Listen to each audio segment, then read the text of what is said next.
السلام علیکم ناظرین، آپ روزانہ اردو پڑھتے ہیں، لکھتے ہیں، سنتے ہیں، لیکن کبھی سوچا کہ اردو کے یہ حروف الف، بے، پے، تے اور ٹے اس ترتیب سے کیوں آتے ہیں؟ کیا یہ کسی نے طے کی یا خود بخود بن گئی؟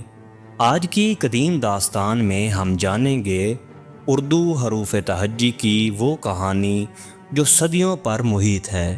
چلیے وقت کے ساتھ ایک علمی سفر پر چلتے ہیں۔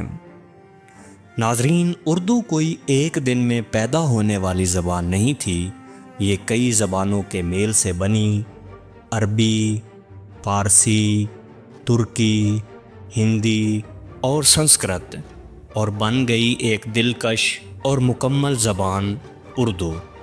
اردو نے رسم الخط لیا عربی سے، انداز لیا فارسی سے، اور جذب کیا ہندوستان کا دل۔ دوستوں، عربی زبان کے حروف کی ایک خاص ترتیب تھی جسے ابجد کہا جاتا ہے۔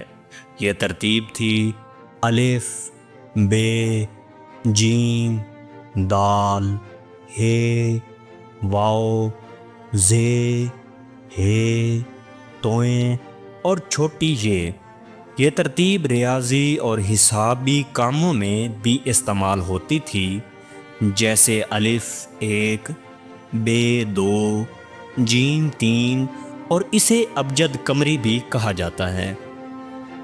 پھر آئی فارسی، جس نے عربی کے رسم الخط میں کچھ نئے حروف شامل کیے تاکہ اپنی آوازوں کو ادا کر سکے، جیسے ٹے جو عربی میں نہیں تھا، چے جو چمکدار آواز کے لیے، یہ جیسے زالہ میں، گاف جیسے گلاب میں۔ یہ تمام حروف بعد میں اردو کا حصہ بنے۔ اردو نے عربی، فارسی سے الفاظ لیے اور رسم الخط بھی، مگر اردو نے اپنی ضرورت کے مطابق مزید حروف شامل کیے، جیسے ٹے، ڈال، اڑے، نون گنا، 2 آنکھوں والی ہے اور بڑی یہ وغیرہ، اور یوں ایک مکمل ترتیب سامنے آئی۔ الف، بے، پے، تے، ٹے، جیم اور چے وغیرہ۔ یہ ترتیب کسی ایک فرد کا کارنامہ نہیں تھی، بلکہ یہ صدیوں کی لسانی ترقی کا نتیجہ ہے۔ دوستوں، اردو لغات، نصاب اور تعلیمی کتب میں اسی ترتیب کو اپنایا گیا، یعنی الفبائی ترتیب، جس میں الف کے بعد بے، پھر پے، پھر تے، پھر ٹے۔ اس ترتیب نے اردو کو ایک مربوط اور منظم زبان بنا دیا۔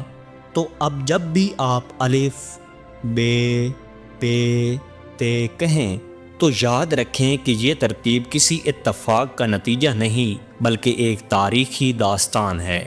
اب سوال یہ ہے، کیا آپ جانتے ہیں کہ نون غنہ کو اردو میں کیوں شامل کیا گیا؟ کمنٹ میں ہمیں ضرور بتائیں۔ زبان صرف الفاظ کا مجموعہ نہیں، یہ تہذیب، تاریخ اور احساسات کا آئینہ ہے۔ اردو کے یہ حروف جن سے ہم روز جملے بناتے ہیں، ان کی اپنی ایک مکمل تاریخ ہے۔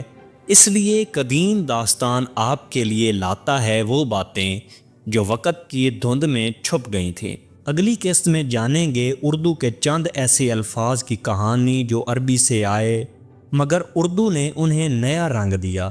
تب تک کے لیے اللہ حافظ۔ اگر آپ کو ویڈیو پسند آئی تو لائک کریں، سبسکرائب کریں اور دوستوں کے ساتھ شیئر کریں۔